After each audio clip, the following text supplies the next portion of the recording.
Why you wouldn't survive a day on a Victorian industrial city street. Episode 1. Morning in the Smoke.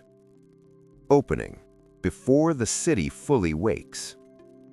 The day begins without ceremony. There is no sunrise worth mentioning. The sky above the city is already a dull gray, softened by layers of smoke that never truly clear, even at night. Dawn here is not color, but a gradual awareness that darkness has lifted just enough to reveal brick, iron, and soot. A wide street stretches forward, uneven and damp. The cobblestones are slick, not from rain, but from a mixture of coal dust, horse refuse, and the residue of yesterday's work. The air hangs heavy and still, carrying a smell that is difficult to describe to anyone who has never stood in a 19th century industrial city. It is smoke, yes, but also oil, waste, metal, and something faintly sour that clings to the back of the throat. This is where your day would begin. Not in a home filled with quiet comfort, but in a crowded lodging house or narrow tenement room where the walls are thin and the air is stale. You wake not because you are rested, but because the city has already begun moving around you. Somewhere nearby, a factory whistle blows. It is long and low, echoing through the streets like a tired breath. It does not announce opportunity, it announces necessity. You rise because you must. The room you wake in. The room is small, smaller than you expected. A single window faces an alley that receives little light. The glass is cloudy with grime, allowing only a muted glow from the outside. The bed you slept in is narrow, the mattress thin and uneven. If you share this space, as many do, there may be another body beside you, or a child curled on the floor, wrapped in a blanket that has seen better years. The air inside is cold in winter, stifling in summer, and always unpleasant. There is no running water. Washing, if it happens at all, happens from a basin filled hours earlier. Soap is coarse and scarce. Warm water is a luxury saved for special occasions. You dress quickly, not because you're eager, but because lingering offers no comfort. Your clothes are heavy, worn and stiff from repeated use. They smell faintly of smoke and sweat, no matter how often they are aired. Outside, footsteps pass, doors open and close. The city is awake. Stepping onto the street. When you step outside, the street greets you without warmth. The buildings lean inward, tall and dark, built quickly and cheaply to house the swelling population drawn by factory work. Brick walls are stained nearly black from years of smoke. Iron railings rust quietly along stairways and balconies. Horse-drawn carts begin to move along the road, wheels rattling over stone. Drivers sit hunched, coats pulled tight, eyes focused ahead. No one lingers, no one strolls. The street is already crowded. Men, women, and children walk with purpose, heads down, breath visible in the cool air. Some carry tools, others carry nothing but fatigue. Children move among them, small and silent, already accustomed to the rhythm of labor. You notice how little space there is to breathe. The buildings block the wind, the smoke settles low. Even now, before the factories are fully alive, your chest feels tight. This is only the beginning of the day. The soundscape of industry. As you walk, the sounds grow louder. Factories awaken in stages. First comes the clank of gates opening, then the rumble of coal being unloaded, then the deep, steady pounding of machinery beginning its endless work. Steam hisses from pipes, metal strikes metal, belts turn, gears grind.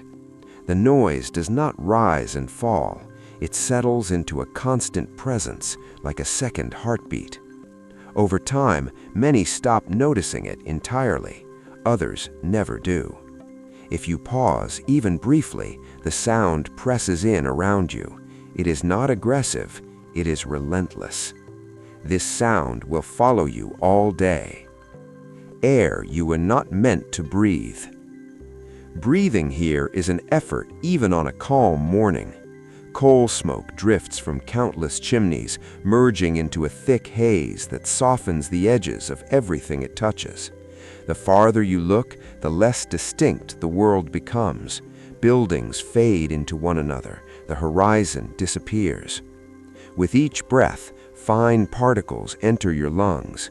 You cough, not violently, but persistently. Many do. It is common enough that no one reacts.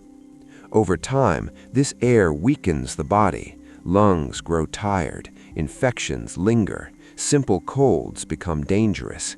But these effects unfold slowly, invisibly, and are rarely discussed. For now, you keep walking. Work without choice. You arrive at your place of work not because you chose it, but because it is available. Factories loom large, windows tall and narrow, interiors dim despite the daylight outside. Inside, the air is warmer and worse. Oil coats surfaces, dust floats freely, the smell of metal and grease is everywhere. If you're lucky, your work is repetitive but predictable. If you are not, it is dangerous. Machines here are not designed with safety in mind. Guards are few, training is minimal, speed is valued over caution. Hands slip, sleeves catch, accidents happen quickly and are forgotten just as fast. You learn to keep your focus narrow. There is no room for wandering thoughts. Hunger as a constant companion. Breakfast, if it can be called that, is simple and insufficient. Bread often stale, tea weak and bitter. Meat is rare, fresh fruit almost unheard of for the working poor. The body adapts to this diet slowly and not well. Hunger is not dramatic. It does not arrive all at once. It sits quietly, dull and persistent, making every task slightly harder than the last. By midday, it returns. Streets at midday. At noon, the city does not rest, it merely shifts. Workers spill out into the streets briefly, sitting on steps or leaning against walls. Conversations are short, meals are eaten quickly. Time is precious and rest is limited. Children run errands, vendors call softly, the smoke never thins. You notice how tired everyone looks, even those still young. Faces are lined early, movements are efficient, economical.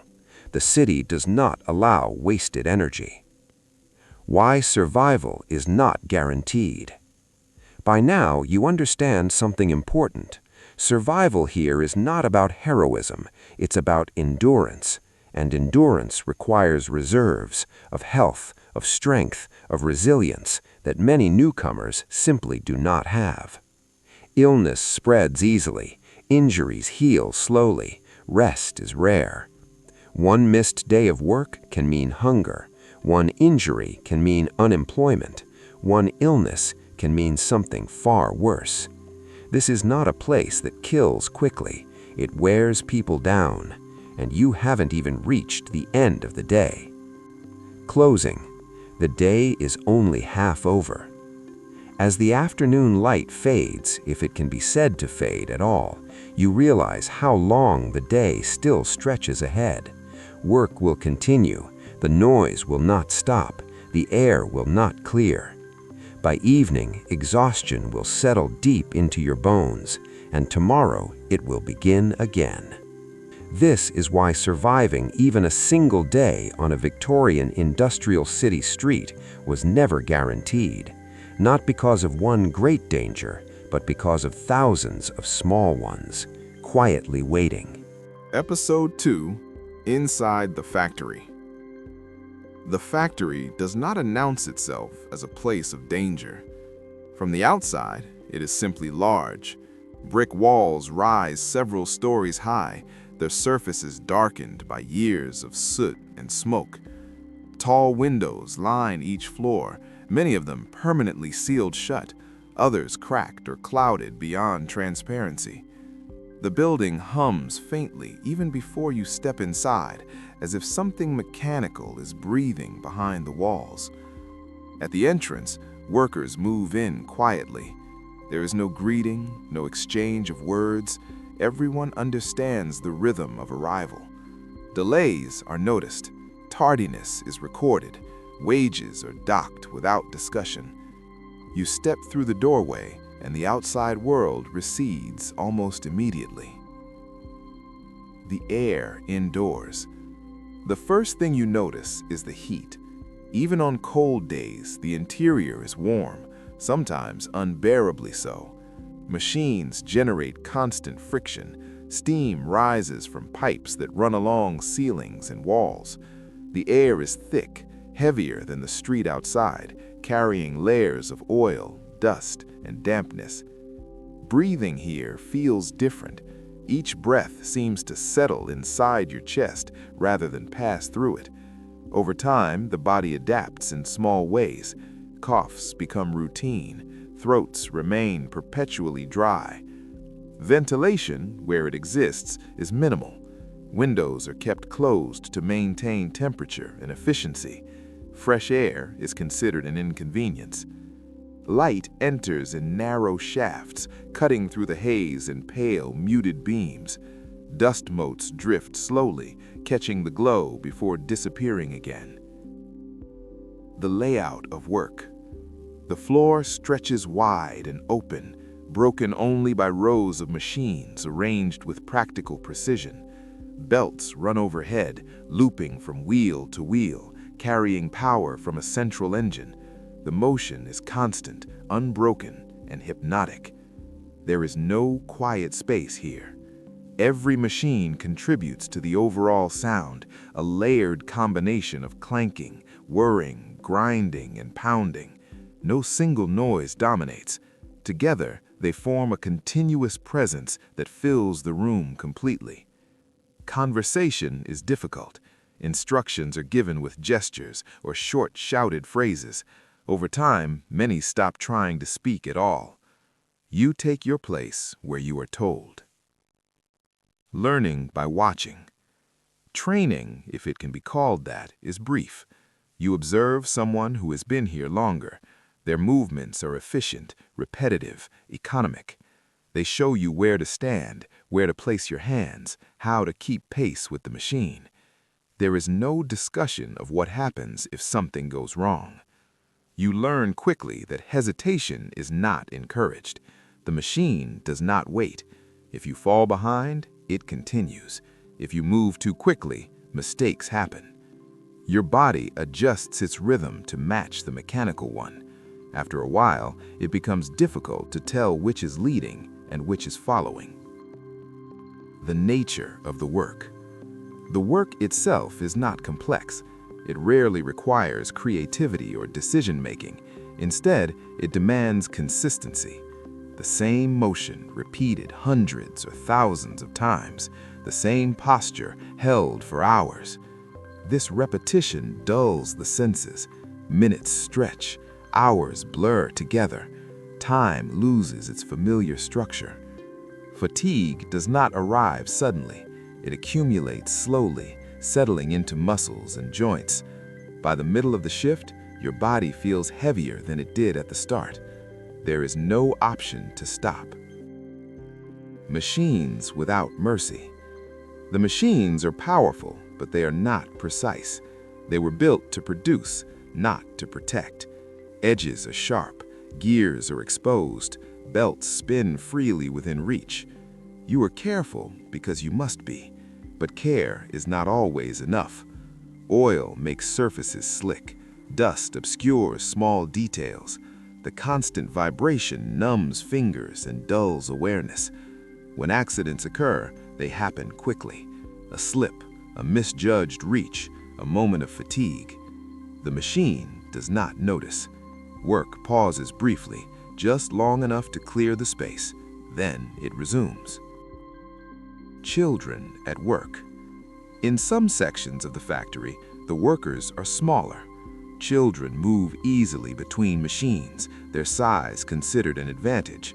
They crawl beneath belts, retrieve fallen tools, clear blockages where adults cannot fit. Their faces are serious, focused. Many have learned these tasks before learning to read. Their presence does not feel unusual to those around them. This is simply how the work is done. Time here does not distinguish between childhood and adulthood. Only capability matters. The weight of sound. As the day continues, the noise becomes something you feel rather than hear. It presses against the body, vibrating through bones and teeth. Ears ring faintly, even when nothing seems especially loud. Some workers develop partial deafness over time. Others lose their hearing entirely. It is accepted as a consequence of the job. There are no protective devices, no expectation that sound should be softened.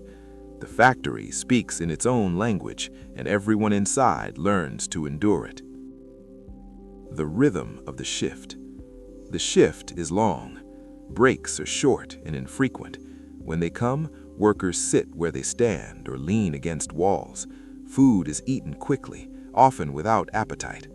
There is little sense of rest. The body remains tense, aware that the pause is temporary. When the machines resume, the transition is immediate.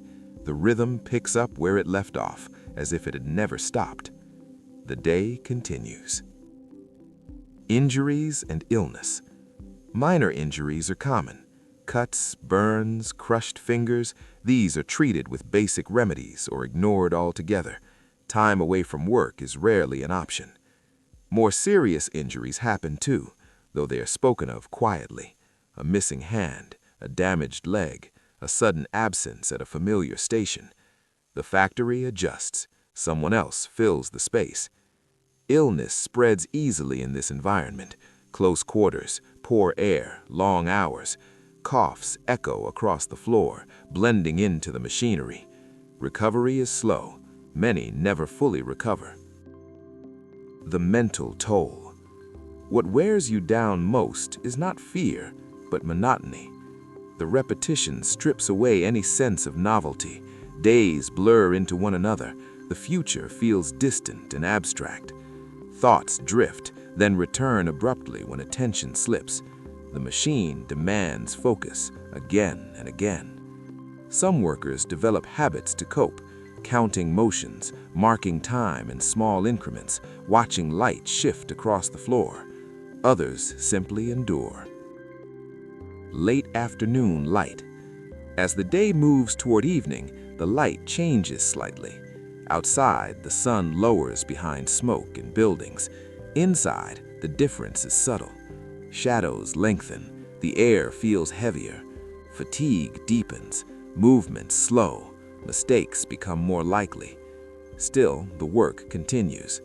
The factory does not recognize time the way people do. It only recognizes output. The end of the shift. Eventually, the machines slow. Belts slacken. The pounding fades into a low hum, then silence.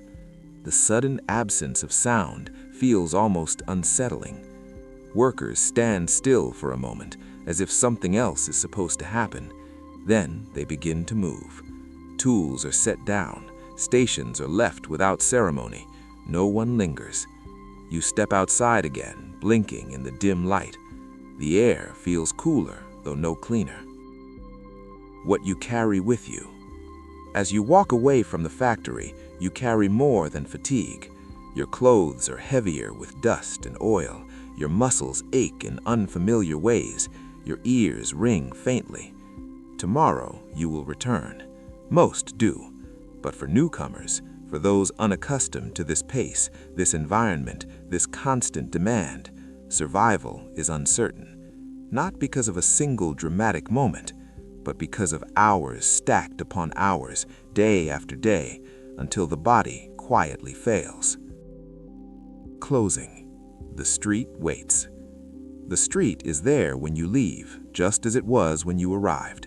Smoke still hangs low, carts still rattle past, people still move with purpose. You have survived the factory floor today. The city, however, has many more ways to test you. Episode 3: Disease, Dirt, and Daily Risk. The city after work. When the workday ends, the city does not relax. It simply changes its posture. Factories empty slowly, releasing streams of tired bodies into streets already crowded with carts, animals, and pedestrians. The air remains thick, unchanged by the passing hours. Smoke still drifts low between buildings, softening edges and dulling color. The street surface is uneven and wet in places, though it has not rained.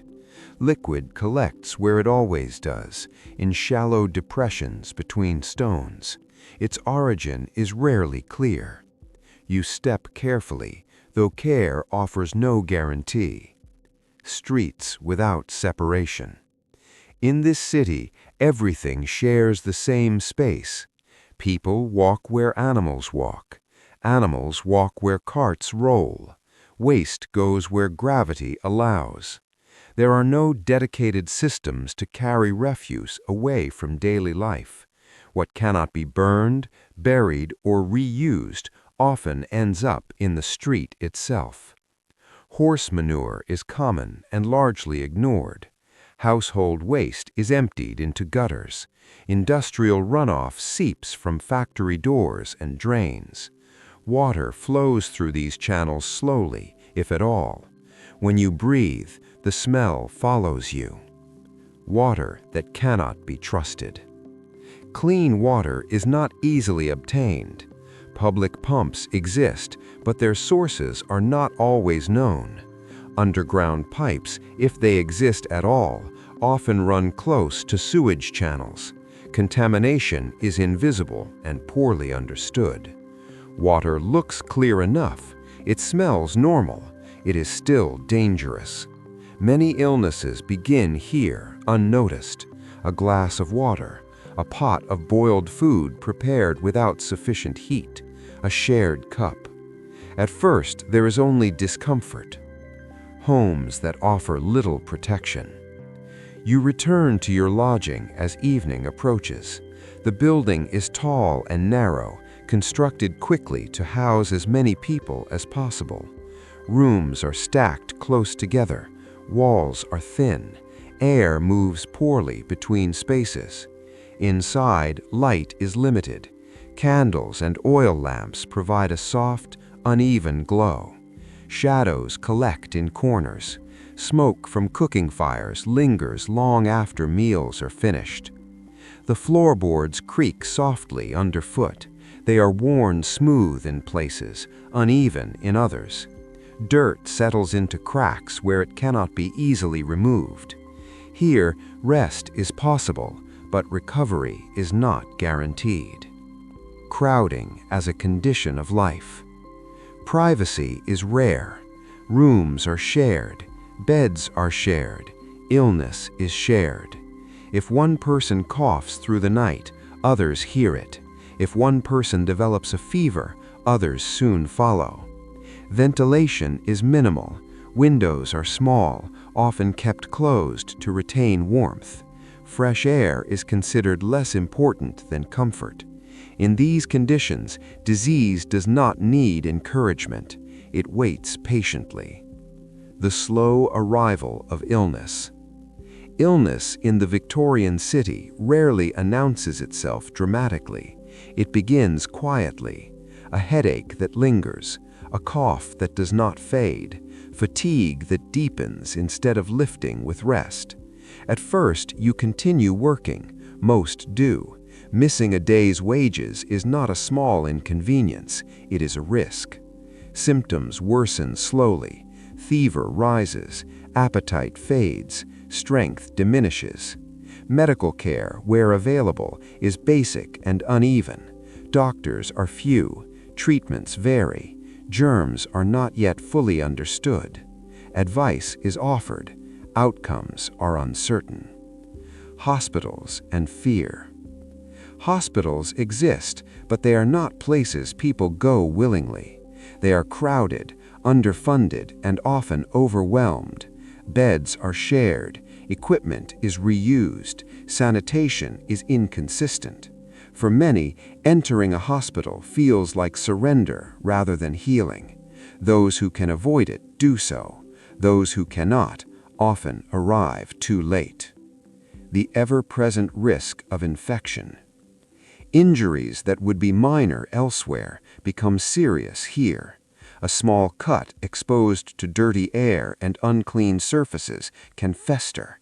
Infection sets in quickly. Swelling follows. Pain increases. Without effective antiseptics or antibiotics, the body must fight alone.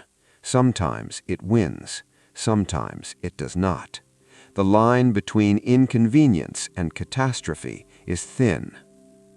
Waste as background. Waste disposal is not a centralized process. Chamber pots are emptied into streets or nearby waterways. Ash from fires accumulates in piles. Slaughterhouse remnants are carted away irregularly, leaving traces behind. Rats thrive in this environment, so do insects. Their presence is accepted. Attempts to eliminate them are sporadic and often ineffective.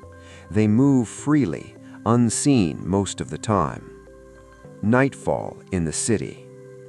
As darkness settles, the city grows quieter but not clean. Gas lamps flicker along main streets, casting a yellow glow through the haze. Side streets remain dim, lit only by windows and doorways. Shadows stretch long and indistinct. The air cools slightly, trapping smoke closer to the ground. People move with purpose, eager to reach shelter. The streets never fully empty. Sleep without silence. Inside, night brings little relief. Sounds travel easily through walls and floors.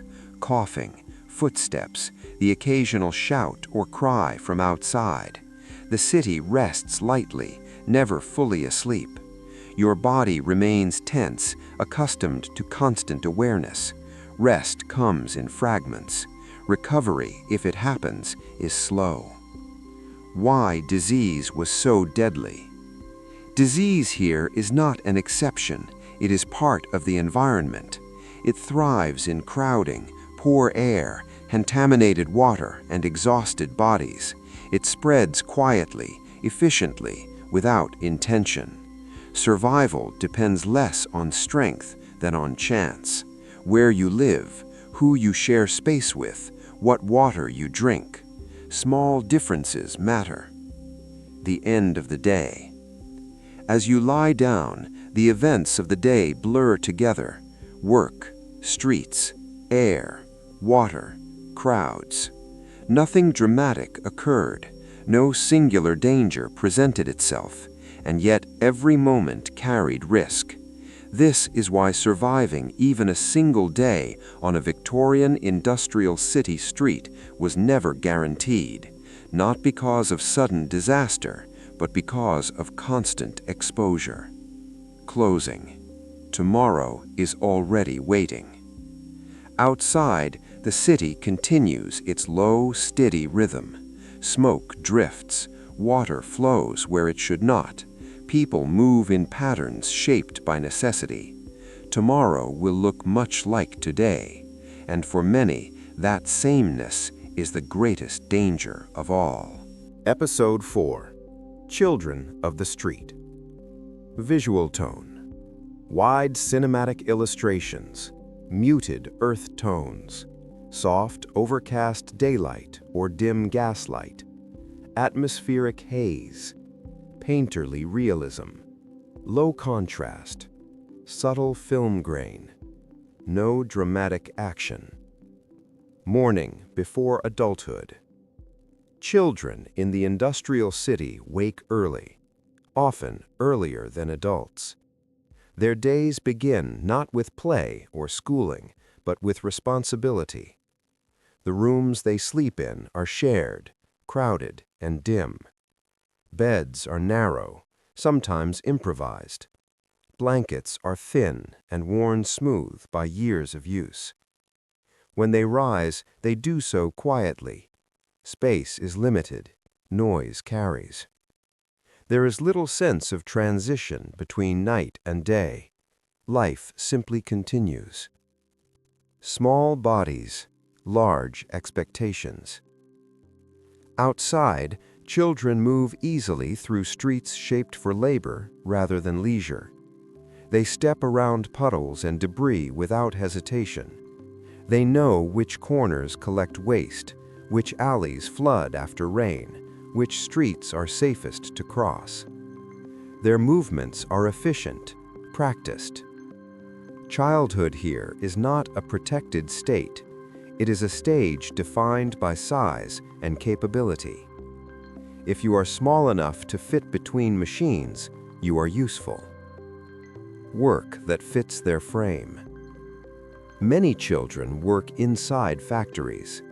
They crawl beneath spinning belts to retrieve fallen scraps.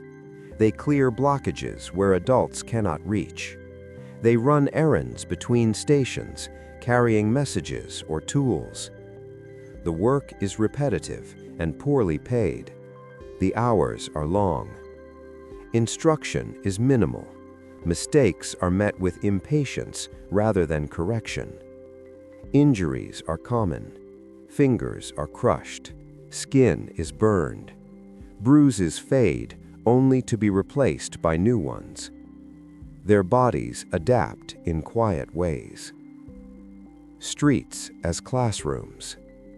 For those not employed inside factories, the street itself becomes a place of work. Children sell small goods. They carry parcels. They guide carts through crowded areas. Some collect scraps to sell or reuse. Others simply watch, learning where opportunity appears and disappears. The street teaches quickly. It teaches when to move, when to wait, when to look away. Education as an interruption. School exists, but not for everyone. Attendance depends on family need, proximity, and availability of work. Lessons, when attended, are brief and basic. Many children learn to read slowly or not at all. Arithmetic is learned through trade rather than books. Knowledge here is practical. It serves survival rather than curiosity. Dreams, if they exist, are modest. Health without safeguards.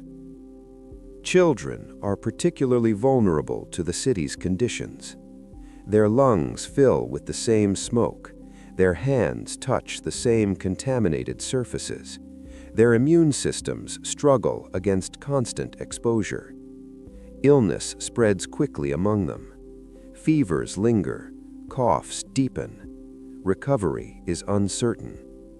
Those who fall ill often return to work too soon, driven by necessity rather than readiness. Some never fully regain their strength. Play as a rare occurrence. Play is not absent, but it is brief. Moments appear unexpectedly, during a short break, while waiting for an errand, in the fading light of evening.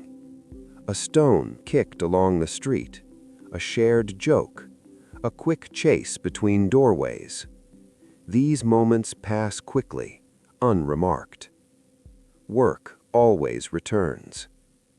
Family roles reversed. In many households, children contribute significantly to income. They run errands for parents.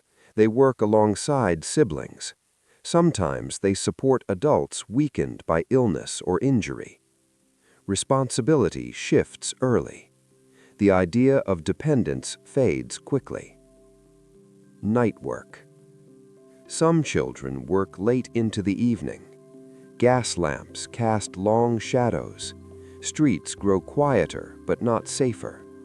Fatigue sets in deeply. Their faces, lit briefly as they pass beneath lamps, show little expression. This is simply the day extending itself. The long-term cost. The effects of this life accumulate. Growth is stunted. Health is compromised. Education is incomplete. By the time these children reach adulthood, many already carry the marks of long labor, stiff joints, persistent coughs, dulled senses. They are older than their years. Why survival was uncertain. For children, the city is especially unforgiving. They are smaller, weaker, more exposed. They rely on environments that offer little protection and systems that expect resilience beyond their capacity. Many survive. Many do not. There is no single moment that determines the outcome. Only time. Evening settles in. As night deepens, children return to their lodgings or remain where work keeps them. The city quiets gradually. Smoke still hangs low. Tomorrow approaches. Closing. The street remembers. The street holds traces of every day. Footprints fade. Voices disappear. Work resumes. Children grow older here, shaped by necessity.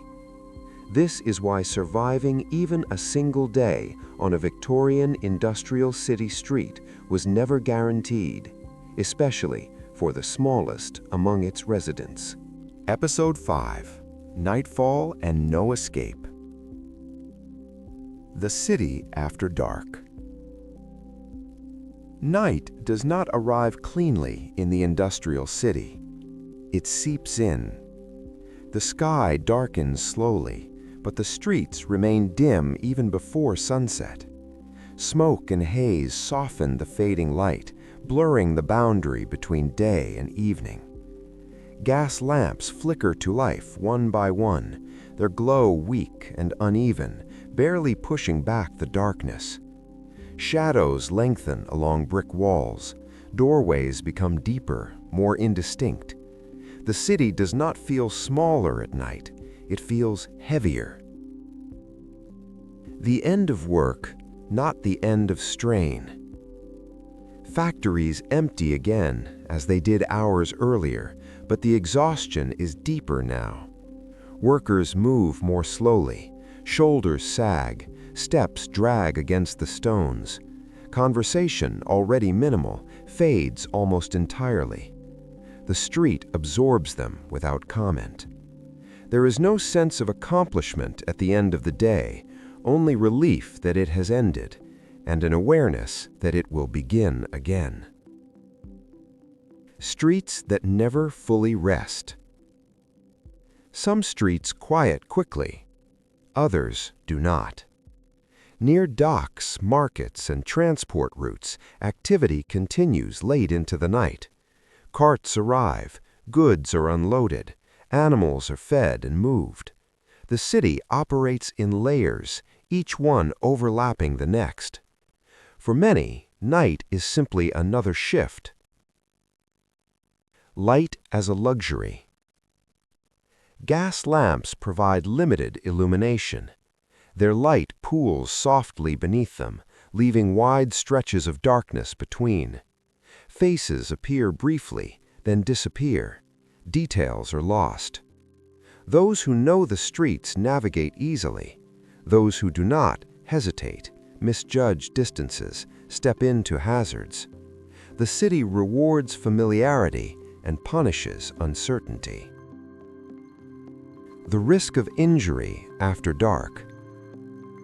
Visibility is poor. Uneven stones catch tired feet. Gutters overflow unnoticed.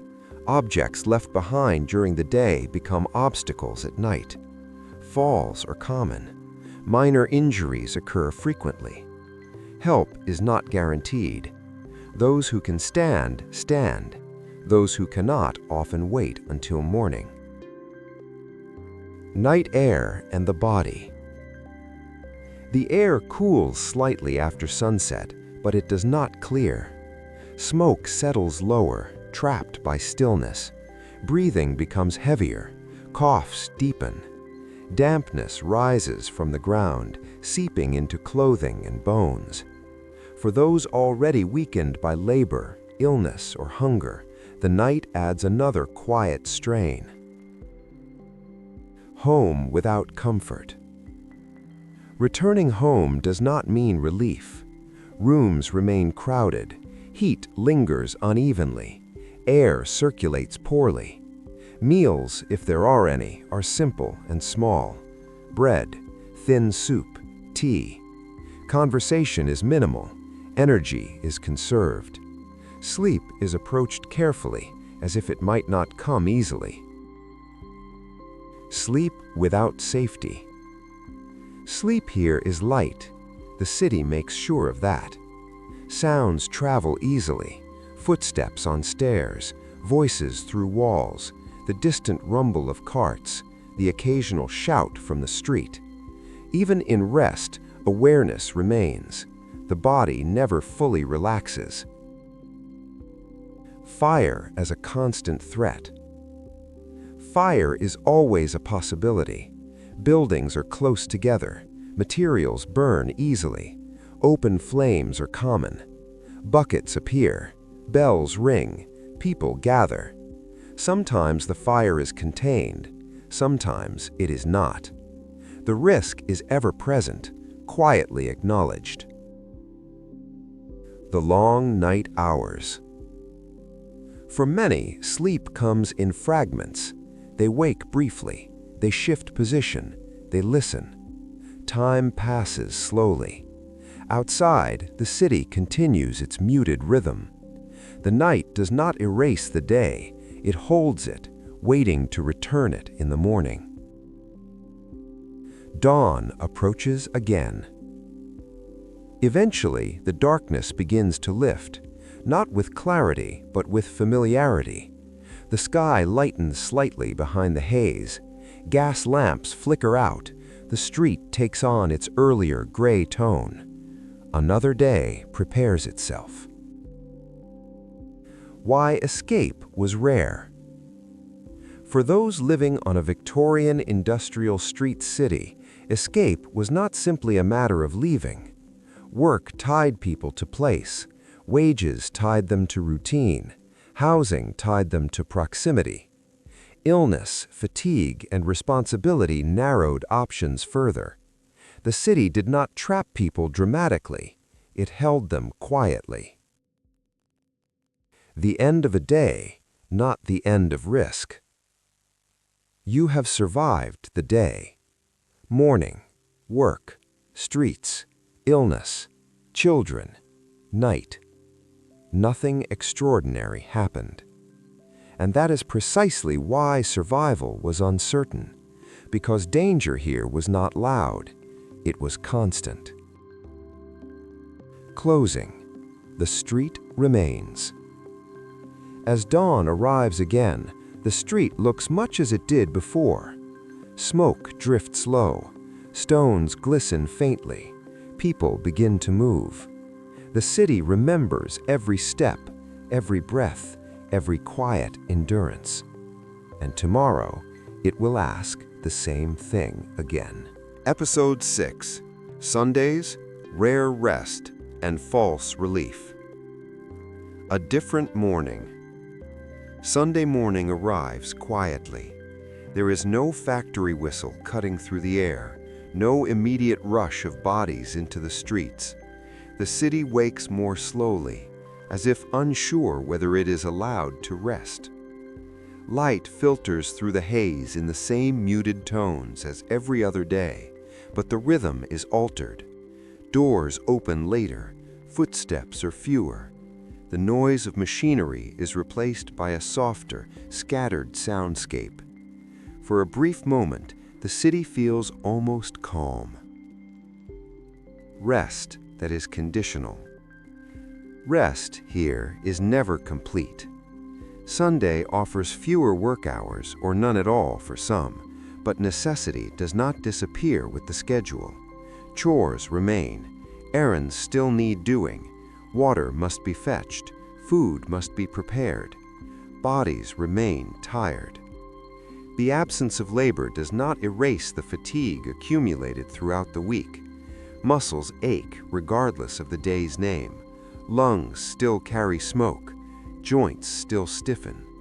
Rest becomes an idea rather than an experience. Streets in partial quiet. The streets look different on Sunday. Not empty, but altered. Children move more freely, lingering slightly longer in doorways. Adults walk without the same urgency, though purpose remains. Vendors appear in small numbers, offering modest goods. The city does not stop, it loosens its grip. Smoke still hangs low, waste remains where it settled. The environment does not reset. The role of routine. Many attend church or other gatherings. Buildings fill briefly with quiet voices and shared stillness. Benches creak, candles flicker, light falls softly through high windows. For some, this hour provides comfort. For others, it is simply another obligation. When the gathering ends, people return to the same streets, the same buildings, the same conditions. Routine resumes. Meals without abundance. Sunday meals are sometimes larger, a bit more bread, occasionally meat, soup made thicker. These meals are anticipated quietly throughout the week, but abundance is relative. The food provides warmth and temporary satisfaction, not renewal. Hunger retreats briefly, only to return. Bodies accept what they are given. Clothing and care. Sunday is often used for small acts of maintenance. Clothes are mended, shoes are patched, tools are cleaned. Hands move slowly, deliberately. These tasks are not restorative, they are preventative, small efforts to delay deterioration. Nothing here is replaced easily. Illness does not observe rest days. Disease does not pause. Coughs persist, fevers rise, weakness lingers. Those who fell ill during the week remain ill on Sunday. Those nearing exhaustion feel it more clearly in the absence of distraction. For some, the lack of routine work makes discomfort more noticeable. The body, finally allowed to slow, reveals its limits. Children and brief freedom. Children experience Sunday differently. For some, work pauses. For others, it continues unchanged. Where freedom exists, it appears in small moments, walking without purpose, watching street activity, sitting in light that shifts slowly across stone. Play remains cautious and brief. Tomorrow is always present. The quiet wait of evening. As Sunday evening approaches, the city grows contemplative. The quiet deepens slightly. People return indoors earlier. Lamps are lit with care. There is an awareness, shared but unspoken, that the pause is ending. Preparation begins again. Anticipation of the coming week ahead. Clothes are laid out. Tools are placed where they will be needed. Children are reminded of tasks. Sleep arrives unevenly. Minds drift toward the coming days, not with dread exactly, but with acceptance. The pattern is familiar.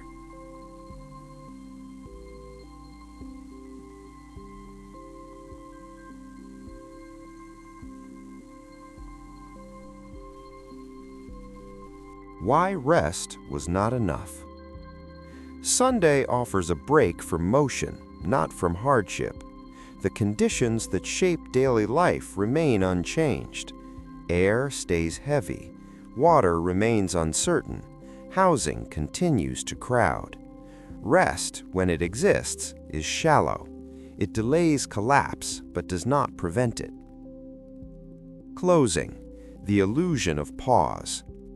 The city appears gentler on Sunday, quieter, slower, almost peaceful. But beneath that surface, nothing has shifted. The machinery waits, the smoke lingers, the streets remember. When morning comes, the rhythm will return exactly as before. Episode 7: Hunger, Wages, and the Cost of Survival. The mathematics of survival. Life in the industrial city is governed by numbers, wages, prices, hours, portions. These numbers are not abstract. They determine how long a body can endure its environment. Work pays just enough to continue working, little more. The margin between sufficiency and shortage is narrow and unforgiving. Earning by the hour. Most wages are calculated by time. The longer you work, the more you earn, within limits set by the employer. Illness, injury, or fatigue do not adjust the rate. Time missed is money lost. This knowledge shapes behavior quietly. People work when they should rest. They return before they are healed. The body becomes a resource to be spent carefully but constantly. Food as a calculation. Meals are planned with precision. Bread is purchased in loaves sized to last. Soup is stretched with water. Ingredients are chosen for cost rather than nutrition. Meat appears rarely. Fresh produce is seasonal and inconsistent. Hunger becomes predictable. Not sharp enough to stop movement, but persistent enough to weaken it. The physical cost of insufficiency. The body adapts slowly to limited intake. Strength diminishes, endurance shortens, recovery slows. Children grow more slowly, adults age more quickly. These changes occur gradually, often unnoticed until they cannot be ignored. Fatigue deepens. Price fluctuations and anxiety. Prices are not stable. A poor harvest raises the cost of bread. Fuel shortages make heat expensive. Illness in the household increases expenses without increasing income. These shifts are small individually, but cumulative. An unexpected cost can undo months of careful balance. Debt without safety. When wages fall short, borrowing becomes necessary. Loans are informal. Terms are unfavorable. Repayment is expected regardless of circumstance. Debt adds another weight to daily life. It does not resolve hardship, it postpones it. Hunger in public and private. Hunger is not hidden. It appears in thinner faces, slower movements, quieter conversations. Children learn early how to ignore it. Adults speak of it indirectly as fatigue or illness. Everyone understands. Work output and diminishing returns. As hunger persists, productivity declines. Movements slow, mistakes increase, injuries become more likely.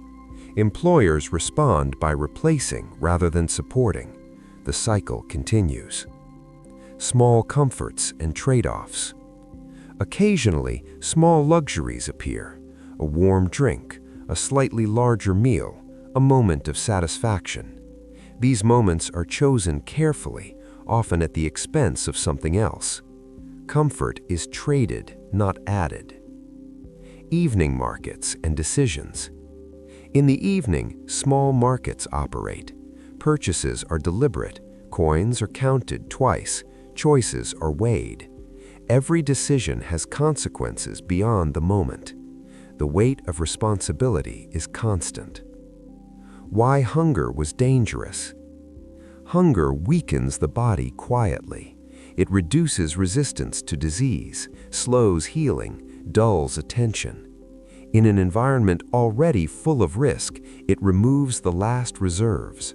Survival becomes increasingly uncertain. Closing. The cost is ongoing. Hunger is not a single event. It is a condition. It shapes every choice, every movement, every breath. This is why surviving even a single day on a Victorian industrial city street was never guaranteed. Because survival was not just about enduring work, but about affording to continue. Episode 8. Weather, Seasons, and Exposure. Visual tone throughout this episode.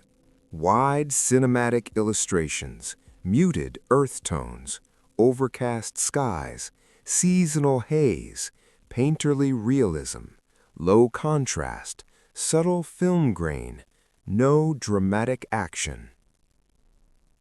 Weather as a constant presence. In the industrial city, weather is not a backdrop. It is a condition that shapes every day. Buildings provide shelter, but not protection. Streets remain exposed. Work continues regardless of temperature, wind, or rain. The body adapts as best it can. Cold without insulation. Winter arrives gradually. Temperatures fall. Dampness settles deeper into stone and brick. The air grows sharper, though smoke dulls its clarity. Clothing is layered, not insulated. Coats are heavy but thin. Shoes let in water. Cold works slowly. It stiffens joints, slows movement, deepens fatigue. Heat is uneven and unreliable. Heating as a calculation. Fires are costly. Coal and wood are rationed carefully. Rooms are heated selectively. Nights are endured rather than warmed. People gather close for shared heat. Privacy recedes further. Sleep becomes restless. Illness in cold months. Cold weakens already strained bodies. Coughs deepen. Fevers linger. Infections spread more easily. Recovery is slower. Hospitals fill. Mortality rises quietly. Rain and the street. Rain transforms the city. Streets flood unevenly. Waste mixes with water. Shoes soak through. Movement becomes hazardous. Falls are common. Exposure increases. Drying clothing is difficult. Dampness persists. Summer without relief. Summer brings no comfort. Heat builds between buildings. Air stagnates. Smoke thickens. Sweat offers little relief. Water consumption increases despite its risks. Fatigue deepens differently, but no less severely. Seasonal labor demands. Work rarely adjusts to season. Hours remain long, expectations unchanged. The body must adapt or fail. There is little allowance for weather-related hardship. Exposure as routine. Exposure is not dramatic, it is cumulative. Wet clothing, cold nights, overheated days. Each condition adds strain. Children and the elements. Children are especially vulnerable. Smaller bodies lose heat quickly. Illness spreads easily. They continue working regardless. Why seasons increased risk. Weather amplifies every existing hardship. Hunger weakens resistance. Fatigue slows response. Poor housing offers little protection. Seasonal change becomes another layer of danger. Closing. Endurance without relief. The city does not pause for weather. It absorbs rain, cold, heat, and wind into its rhythm. People do the same.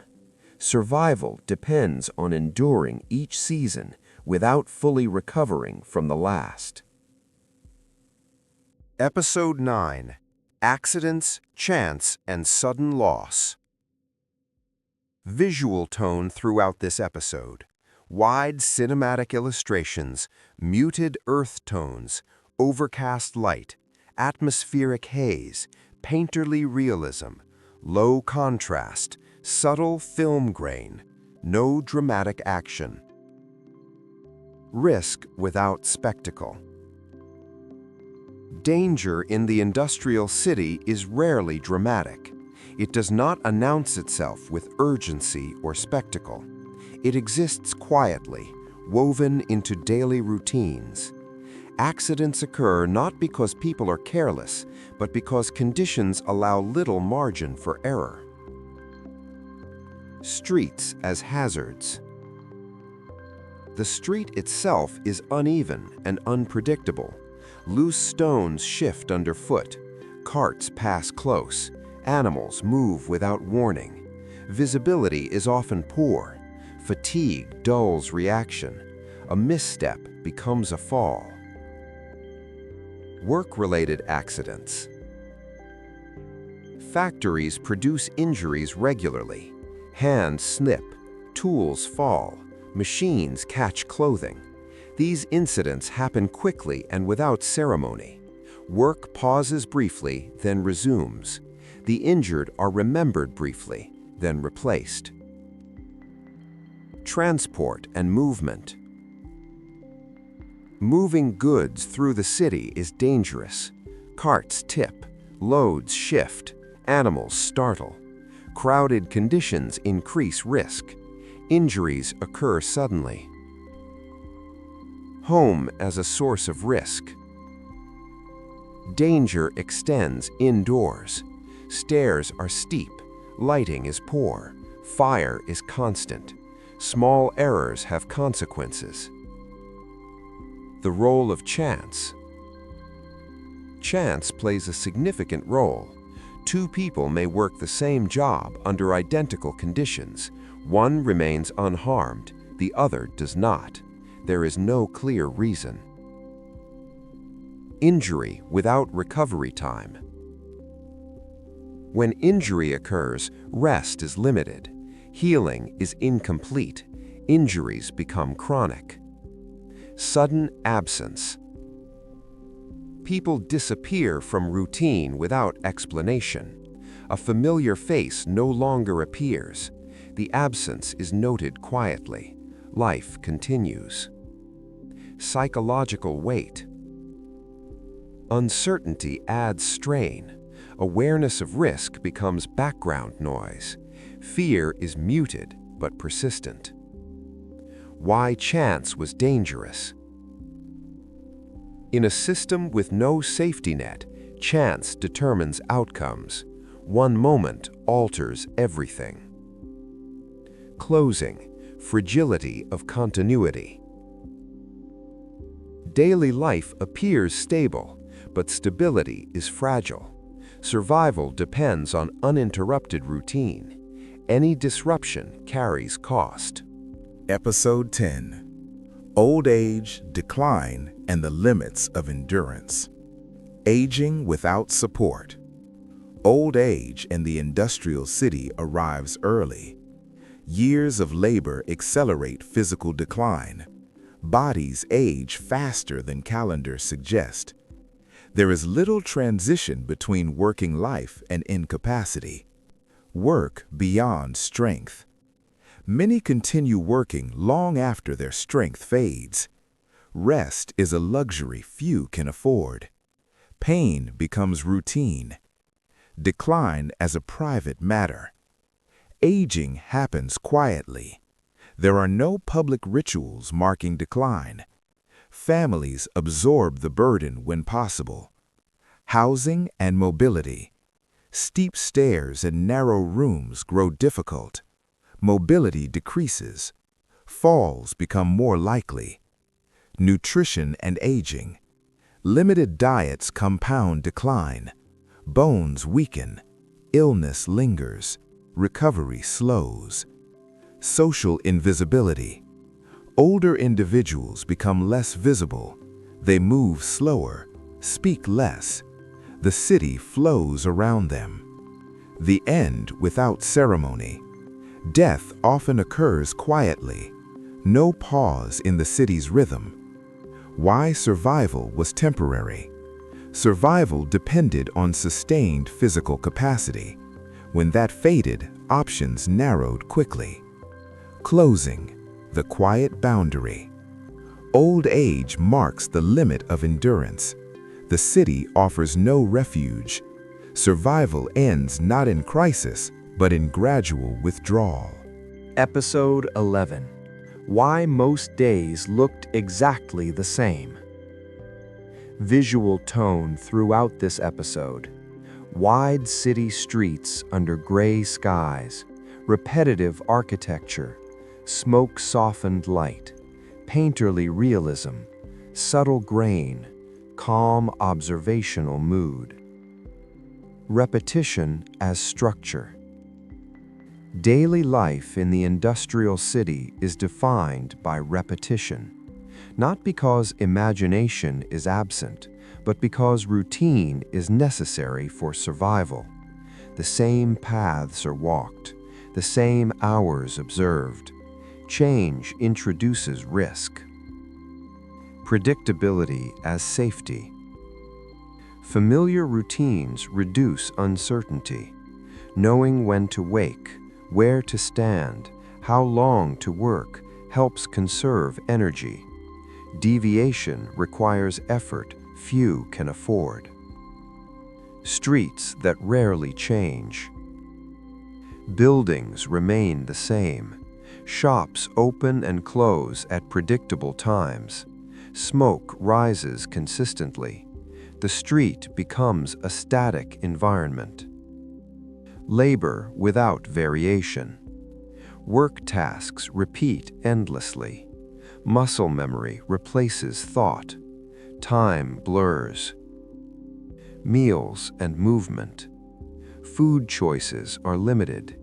Meals repeat. Movement follows habitual routes.